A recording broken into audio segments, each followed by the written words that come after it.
축복합니다. 축복합니다. 할렐루야.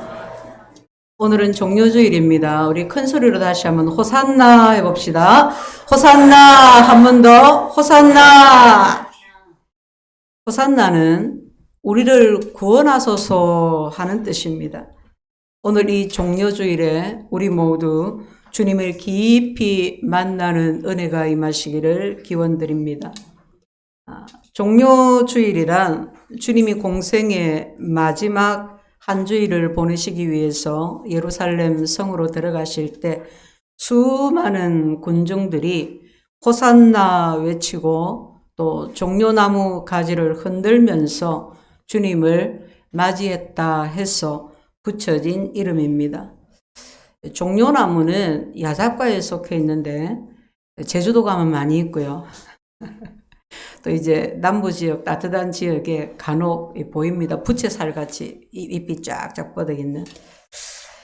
그 종려나무는 이스라엘의 민족주의를 나타내는 아주 대표적인 나무로 부활과 승리를 상징합니다. 이날 군중들은 종려나무 가지를 흔들면서 호산나 큰 소리로 외치며 열렬히 주님을 맞이했습니다. 이제 본문으로 들어가서 우리가 종료주일의 은혜를, 우리가 오늘 종료주일을 기념하며 예배를 드리는데 하나님께서 우리에게 주신 은혜들을 본문을 통해서 살펴보도록 하겠습니다. 먼저는 이제 예수님이 예루살렘 성으로 들어가십니다. 여리고에서 소경 거지 바디메오를 고치시고 이제 때가 되매 십자가를 지시기 위해서 마지막 유월절을 보내시기 위해서 벳바게를 거쳐서 예루살렘으로 올라가십니다. 1절 말씀에 그들이 예루살렘에 가까이 와서 감람산 벳바게와 베다니에 이르렀을 때에 예수께서 제자 중 둘을 보내시며, 예루살렘 가까이 벳바게와 베다니에 이르러서 예수님이 두 사람을, 제자들을 보내시면서 말씀하십니다. 너희는 맞은편 마을로 가라. 그리 가면 곧 아직 아무도 타보지 않은 나귀 새끼가 매어 있는 것을 볼 것이다. 오면 풀어서 끌고 와라. 만일 누가 너희에게 뭐 하시오? 왜 이렇게 하시오? 그렇게 물으면 주님이 쓰시겠다고 해라. 그리하면 즉시 이리로 보내리라 하고 말씀을 하십니다. 이제 두 제자가 주님의 말씀을 듣고 건너편 이제 마을로 들어가니까 기다리고 있는 듯이 나귀 새끼가 문 앞에 거리에 매어져 있습니다. 이제 그 메인 그 줄을 푸니까 이제 길가 문 앞이니까 이제 사람들이 모여듭니다. 모여들면서 뭐 하려고 그러시오? 주님이 일러주신 대로 주님이 쓰시겠다고 하십니다. 그러니 가져가는 것을 허락합니다. 그래서 나귀 새끼를 끌고 주님께로 옵니다. 주님이 말씀하신 그대로 되었습니다. 이는 구약성경 스가랴서 9장 9절에 시온에 따라 크게 기뻐할지로다. 보라, 네 왕이 네게 임하시나니 그는 공의로우시며 구원을 베푸시며 겸손하여 나귀를 타시나니 나귀의 작은 것 곧 나귀 새끼니라 하신 말씀.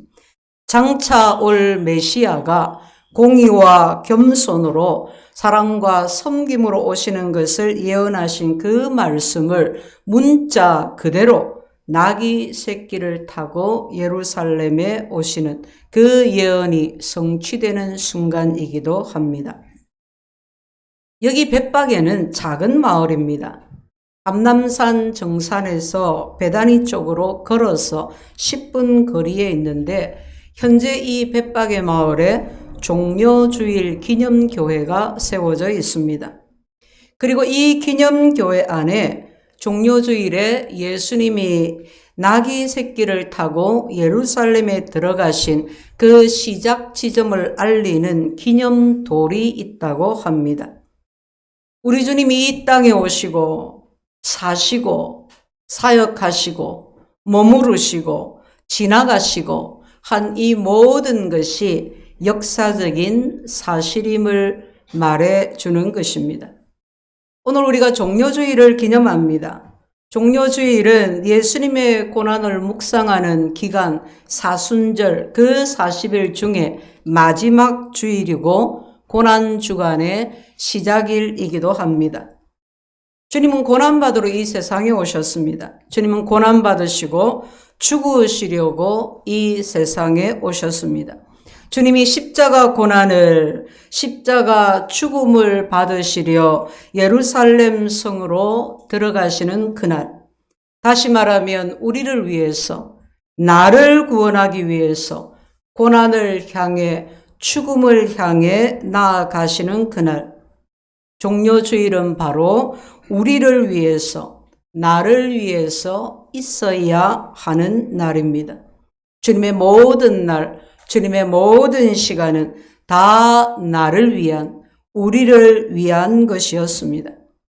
목적도 없이 방황하는 우리를 위해서, 무의미한 일상을 살아가는 우리를 위해서, 헛되고 헛된 세상의 자랑과 영광을 위해서 죽을지 살지 모르고 살아가는 우리를 위해서, 질병과 가난과 고통과 압제 가운데에 살아가는 우리를 위해서, 죄와 허물로 죽었고 영원한 죽음을 향해 달려가고 있는 우리를 위해서, 그 멸망의 길에서, 그 헛된 길에서, 그 탄식과 고통의 길에서 구원의 길로, 생명의 길로, 희망과 소망의 길로 나아가도록 주님은 우리 인생의 새 장을 열어주시려고 십자가를 향해 예루살렘 성으로 들어가셨으니, 그날 주님을 생각할 때에 그저 감사할 것밖에 없습니다. 주님의 생애는 자신을 위한 생애가 아니었습니다. 세상 모든 사람들은 모두 자신의 길을 갑니다. 자신의 성공과 안위에 삶의 목적을 둡니다. 간혹 인류애나 동포애, 가족애를 말하는 사람들이 있지만은 결국 따지고 보면 다 자신을 위한 것입니다. 그러나 주님은 처음부터 자신을 위해서 이 땅에 오신 것이 아닙니다. 처음부터 철저하게 사람을 구원하기 위해서, 죄인들을 죄와 사망으로부터 구원하기 위해서 그 구원의 목적을 두고 이 세상에 오셨습니다. 구원주가 되시려고 하나님이 사람이 되어 오셨습니다. 종의 모습으로 오셨습니다. 마지막 그 길에서도 나귀 새끼를 타고 종의 모습으로 겸손히 그 길에 들어가십니다.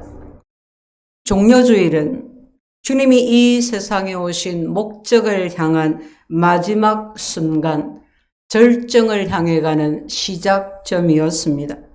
그러므로 성도 여러분, 이 종료주일을 통해서 너무나 쉽게 좌절하고 절망하고 포기하고 무너지는 우리가 고난으로 죽음을 향해 나아가시는 주님을 인하여서 구원받았고 새 인생을 살아가게 된 우리가 자기 자신과 환경으로 말미암는 모든 연약한 중에서 믿음으로 다시 걸음을 내딛는 그 희망을 갖게 되시기를 축복합니다.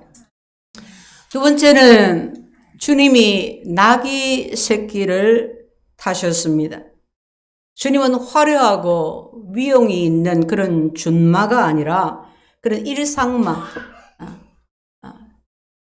그 나귀를, 그것도 초라한 새끼 나귀를 타시고 예루살렘 성으로 들어가십니다. 창이나 칼이나 병거와 말을, 군대를 앞세우신 것이 아니라 너무도 초라한, 어떻게 보면 여러분 그 장면을 한번 쭉 상상을 해보세요. 우스꽝스럽지 않습니까? 어쩌면 너무도 우스꽝스러운 그 모습이 하나님이 예언하신 메시아의 모습이었습니다. 구원사의 절정을 성취하기 위해서 나귀 새끼를 타고 예루살렘으로 들어가시는 메시아 예언이 성취되는 순간이었습니다. 여러분 보세요. 그 보잘것없는 나귀가 구원사의 절정에 너무도 귀하게 쓰임을 받았습니다. 그래서 나귀는 희망의 상징입니다. 그래서 나귀는 전쟁이 아니라 평화의 상징이요, 유희가 아니라 노동의 상징이요, 경쟁이 아니라 동력의 상징입니다. 나귀는 헌신과 희생의 상징입니다. 하나님은 보잘것없는 짐승이라도 유용하게 사용하십니다. 하나님은 바로 보잘것없는 우리도 귀하게 유용하게 쓰시는 줄로 믿습니다. 이미 하나님은 하나님의 일에 우리를 동력자로 부르셨습니다. 성도 여러분, 예수님이 보잘것없는 나귀 새끼를 타셨습니다. 그 보잘것없는 나귀 새끼가 주님의 일에 쓰임을 받았습니다. 하나님은 없는 자를 있게 하시고 어리석은 자를 지혜롭게 하시고 약한 자를 강하게 하시는 하나님이십니다. 없어도 어리석어도 못났어도 약해도 주님께 드려지기만 하면 주님이 쓰시는 것입니다. 그러므로 우리 자신의 보잘것없음에 실망하지 마시기를 바랍니다. 주님께 붙들리기만 하면 되는 것입니다. 내가 보잘것없으므로, 내가 나에게 기대할 것이 없으므로 더욱 주님을 의지하는 것입니다. 우리 오늘 이 종료주일에 자신의 보잘것없음에 종지부를 찍읍시다. 자기 비하와 열등감에 종지부를 찍읍시다. 실패감과 절망감을 내던져 버립시다. 우리의 보잘것없음에도 주님이 우리를 보시고 불러주시고 사랑해 주시고 귀하게 사용해 주신다는 것을 믿으시기를 바랍니다. 우리는 정말 우리 스스로를 귀하게 여길 줄 알아야 합니다. 내가 나를 귀하게 여기지 않는데 누가 나를 귀하게 여기겠습니까? 여러분, 내가 나를 귀하게 여기지 않았지만, 사람들이 나를 귀하게 보지 않았지만 주님이 나를 귀하게 여기신다는 그 사실을 믿는다면 그 믿음으로 내가 나부터 귀하게 여길 수 있게 되시기를 바랍니다. 자기 자신에 대해서 긍정적이 되고 희망적이 되어야 하는 것입니다. 제가 예수님을 인격적으로 만나고 2개월이 채 못 되었을 때에 청년들 수련회가 있었습니다. 아마 그 연초에 명절 기간에 했던 수련회로 기억을 합니다. 디모데후서 말씀을 통해서 부끄러워하지 말라는 그런 주제로 3박 4일간 수련회가 있었습니다. 제가 그 수련회 말씀을 들으면서 저는 그때까지, 제가 20살이었으니까, 그때까지 나는, 다른 친구들은 그때 대학을 가는데 저는 취직을 해야 했고, 그런 여러 가지 상황이 있었지만은, 그래도 나는 너희들보다 못하지 않다. 너희들보다 나는 잘났다. 똑똑하다. 그런 마음들을 가지고 있었어요. 그런데 그 설교를 들으면서, 그게 사실은 내가 나의 부끄러움을 감추는 나의 열등감이었구나. 부모가 나이가 많은 것도 열등감이고, 가난한 것도 열등감이고, 친구들처럼 같은 그런 진학 과정을 거쳐가지 못하는 것도 열등감이고, 그런 여러 가지 열등감을 나 스스로가 그냥 위로하는 거예요. 나는 너희보다 낫다. 그런 마음으로 위로했던 거예요. 그런데 예수님이 십자가에 못 박히셨는데, 갈라디아서 말씀처럼 십자가에 못 박히셨을 때 정과 욕심을 십자가에 다 못 박았다. 죄를 십자가에 못 박았다. 수치를 십자가에 못 박았다. 그 말씀이 그대로 믿음으로 확 들어오면서 그래, 나의 모든 열등감도 주님의 십자가에 못 박혔다. 나의 모든 부끄러움도 수치도 주님의 십자가에 못 박혔다. 나의 모든 교만과 자랑과 비교의식이 십자가에 다 못 박혔다. 주님이 죽으실 때 나의 그 모든 것들이 함께 못 박혀 죽었다. 그리고 거기서 끝이 아니었어요. 주님이 사흘 만에 부활하셨어요. 그래서 내가 주님 안에 이제 새 사람이 되었다. 나는 이제 더 이상 부끄러워할 필요가 없다. 못난 나 자신을 이제 깨닫게 되었지만, 보잘것없는 나 자신을 이제 내가 인정하게 되었지만, 주님이 나를 구원해 주셨다는 것이, 내 인격과 삶을 완전하게 새롭게 주셨다는 것이 그때 그대로 믿음으로 받아들여졌어요.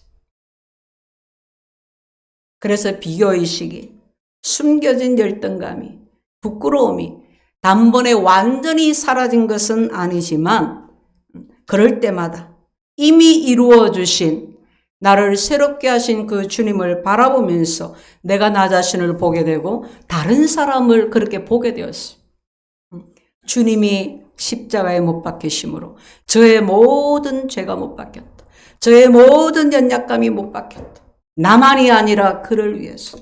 사람을 보는 관점이 달라지는 거죠. 보잘것없는 나귀 새끼 같은 자신일지라도 새 희망을 갖는 것, 새 희망을 가질 수 있게 된 것, 그것이 바로 종료주일의 은혜인 줄 믿습니다.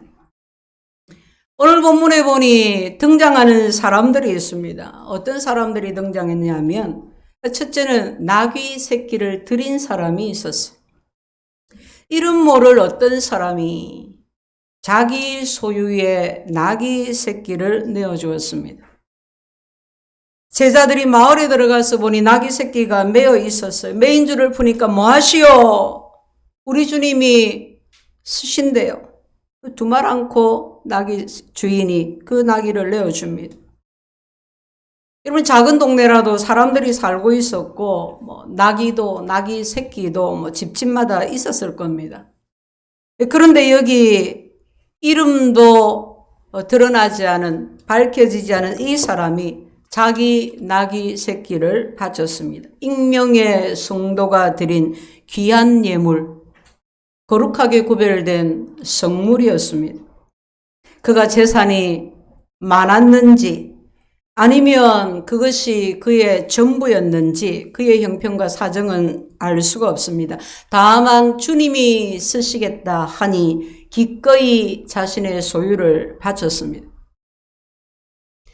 베세다 광야에서 한 소년이 자기가 먹으려고 집에서 사온 도시락, 보리떡 5개와 생선 2마리를 스스럼 없이 내어드린 것처럼 말입니다. 베세다 광야의 오병이어의 기적은 장정 5,000명을 먹이고도, 그죠? 그게 숫자에 치이지 않은 사람들까지 다 합해서 한 2만 원 될 거라 그러는데, 다 먹이고도 12강조리가 남았던 그 오병이어의 기적은 한 어린아이의 헌신으로 그렇게 일어났습니다. 예수님이 예루살렘에 올라가시는데 나귀 새끼는 대단히 중요합니다. 메시아가, 구원자가 나귀 새끼를 타고 성으로 올라가신다고 예언이 되었었습니다. 종료주일의 시작이 이 익명의 헌신자로부터 준비되고 시작이 된 것입니다. 두 번째는 자신이 입고 있는 겉옷을 길에다 깔아드린 사람들이 있었습니다. 왕이 우리 마을에 한번 행차한다고 생각해 봅시다. 그러면 길에다가 비단을 깔지 않겠어요, 그죠? 왕이 행차하니까. 그래서 그 비단을 깔아놓고 그 위를 왕이 지나오도록, 그게 왕을 극진히 예우하는 것이고 환영하는 것입니다. 지금 우리가 보면 그 외국 사절, 국빈,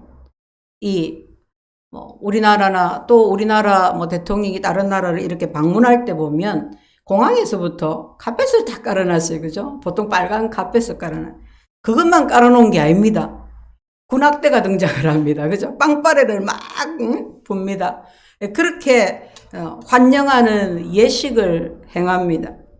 그것처럼 예수님이 예루살렘 성에 들어가실 때 사람들이 나와서 자기들이 입고 있는 옷을 벗습니다.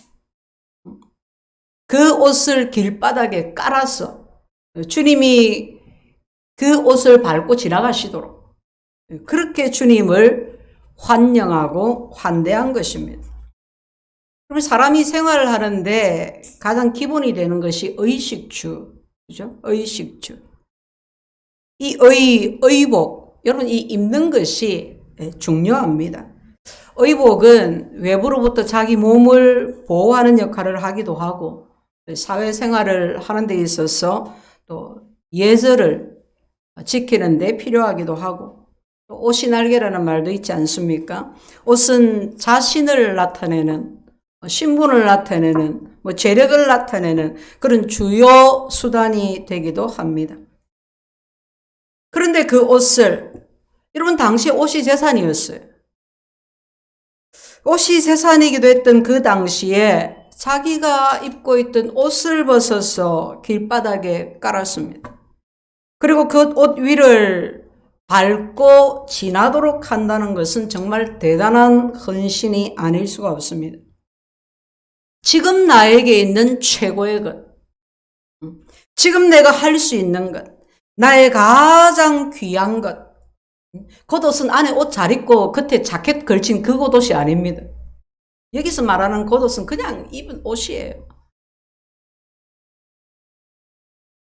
그 귀한 것을, 소중한 것을 주님을 위해서 사용한 것입니다. 주님은 나귀를 타고 그 위를 지나가시면서 자기 겉옷을, 자기의 소중한 것을 아낌없이 내어드린 그들을 보셨습니다.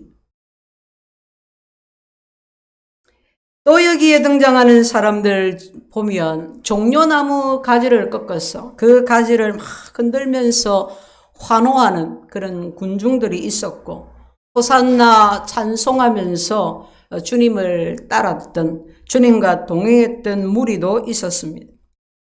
왕이 행차할 때 모여든 이 백성들이 환영하는 모습, 겉옷을 벗어들이는 무리들, 길가의 종려나무 가지를 꺾어서 흔들며 환호하는 군중들 모두가 다 주님을 환영했던 것입니다.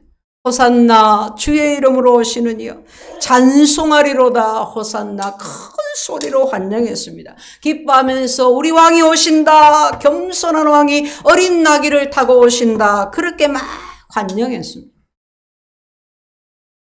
주님이 예루살렘에 입성하시는 날은 개선 장군의 전쟁에서 이기고 돌아오는 개선 장군의 화려한 퍼레이드가 아니었습니다.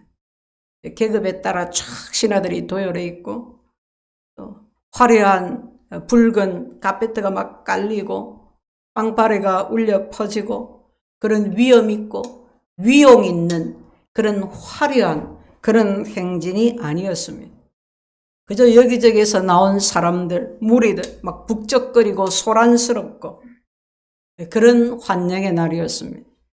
백성들과 함께 행진하는 날이었습니다. 모두가 함께 즐기는 은혜로운 자비로운 날, 그날, 그 거리, 그 길이었습니다.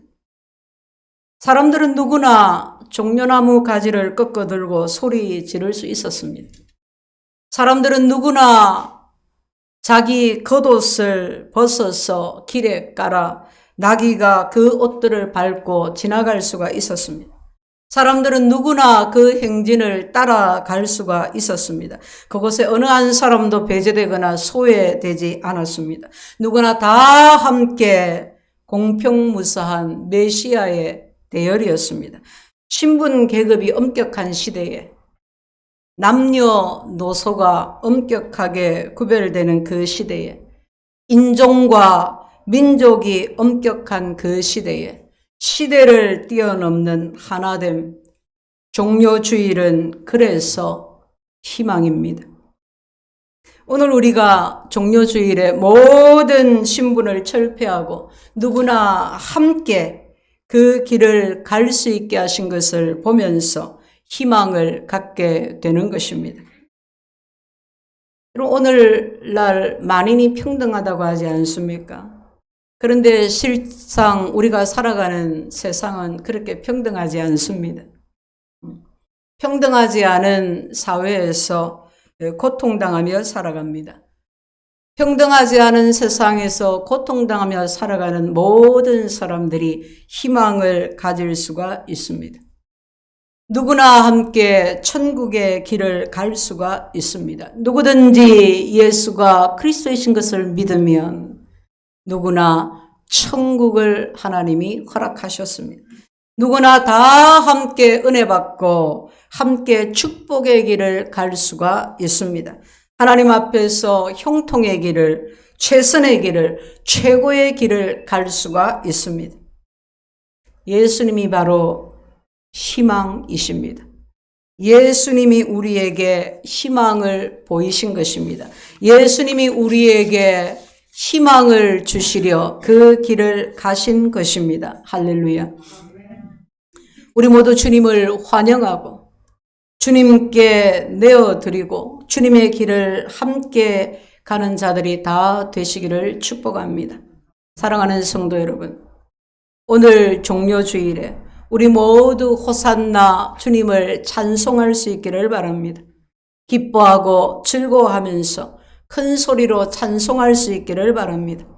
내 영혼의 구세주, 나의 주님이신 주님을 날마다 기뻐하고 환영하면서 내 삶의 모든 영역에 주님으로, 주인으로 모셔드릴 수 있기를 바랍니다. 아무 보잘것없는 나귀 새끼도 주님이 보시고 사용하셨는데 하나님은 나 같은 사람도 찾으시고 쓰신다니 얼마나 감사한 일입니까? 얼마나 영광스러운 일입니까? 주님이 이미 우리를 위해서 우리가 받아야 될 죄값을, 우리가 받을 수치를, 우리의 모든 절망과 탄식을 주님이 우리 대신 다 받으셨습니다. 우리 대신 다 받으시기 위해서 예루살렘으로 들어가셨습니다. 그래서 우리는 어떤 연약한 중에도 어떤 실망과 어떤 낭패 가운데서도 다시 희망을 가질 수 있는 것입니다. 넘어진 중에도, 병든 중에도, 가난한 중에도, 압제당한 중에도 우리에게 희망이 있습니다. 주님이 계시기 때문입니다. 어느 선교사가 아프리카에 선교하러 가기 위해서 이제 배를 타려고 항구로 갔습니다. 그곳에는 노예시장이 열리고 있었습니다. 마침 흑인 모자가 엄마와 아들이 경매에 붙여졌는데 이 아이는 필요가 없고 노동력이 크지가 않으니까 아이는 필요가 없고 엄마만 사겠다 하는 사람이 나서서 엄마만 팔리게 되었습니다. 이제 이 모자가 헤어지게 되었습니다. 이에 엄마가 그 새 주인에게 자기가 두 사람 몫의 일을 하겠으니 이 어린 아들을 함께 데려가 달라고 새 주인에게 호소했지만은 거절당했습니다. 이제 모자가 생이별을 하게 되었습니다. 부둥켜 안고 우는데 떨어지지를 않아요. 강제로 이렇게 떼내는데 안 떨어져요. 그냥 서로 끌어안고 울고 있어요. 그러니 이 새 주인이 칼을 빼어서 이 어린 아이를 향해 내리쳤습니다. 그때 그 광경을 옆에서 보고 있던 선교사가 황급히 자기 손으로 그 칼을 막아서 그 아이의 생명을 구했습니다. 그리고 값을 더 후하게 지불을 하고 그 모자를 샀습니다. 그리고 그들에게 자유를 주었습니다. 그러나 이 흑인 모자는 자신들이 언제 또다시 붙잡혀서 노예가 될지 모르니까 주인님을 따라가겠습니다. 주인님이 어디로 가든지 주인님 따라갔어. 주인님을 수발하면서 그렇게 주인님에게 은혜가 갚으면서 살겠습니다. 그러는 거예요. 그래서 이들은 선교사와 함께 아프리카로 가게 되었습니다. 이 어머니는 아들의 생명을 구해주고 둘이 함께 살게 해주고 그리고 자유를 준 선교사가 너무 고마웠어요.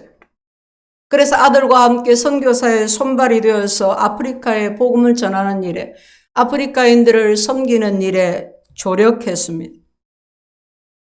그런데 그도 연약한 인간인지라 때때로는 화가 나고 화를 내고 원망이 올라오고 그래서 불평도 하고 그럴 때가 있었습니다. 그럴 때마다 선교사는 아무 말 없이 자기의 그 손을 내밀어 보여주었습니다. 그 손에는 자기 아들을 살리기 위해서 대신 칼을 맞았던 자국이 흉터가 깊이 나 있었습니다. 이 엄마는 그 흉터를 보고 용서를 빌고 잘못해서 돌이키고 다시 은혜 안에서 은혜의 삶을 잘 살았다고 합니다. 할렐루야. 사랑하는 성도 여러분, 절기는 은혜입니다. 하나님의 은혜를 기억하는 것입니다. 하나님의 은혜를 기억하고 다시 감사하고 돌이켜서 다시 그 은혜 안에 거하는 것입니다. 종려주일은 십자가를 향해서 나아가는 구속사의 절정으로 나아가는 길목입니다. 오늘 종려주일이 우리가 다시 주의 은혜를 기억하고 믿음을 회복하는 날이 될 수 있기를 바랍니다. 주님께 올바른 신앙 고백을 드리고 주님께 헌신하는 감사와 결단의 시간이 될 수 있기를 바랍니다. 자신에 대한 모든 것들을 다 주님 앞에 내려놓고 다시 주님 바라보고 주님을 기뻐하고 주님과 함께하는 새 희망의 새 날을 다시 열어가게 되시기를 바랍니다. 희망 없는 이 세대에, 소망 없는 이 세대에 우리 모두 주님으로 말미암아 희망의 날을 살아가게 되시기를 주의 이름으로 축원드립니다. 아멘. 주님 감사합니다.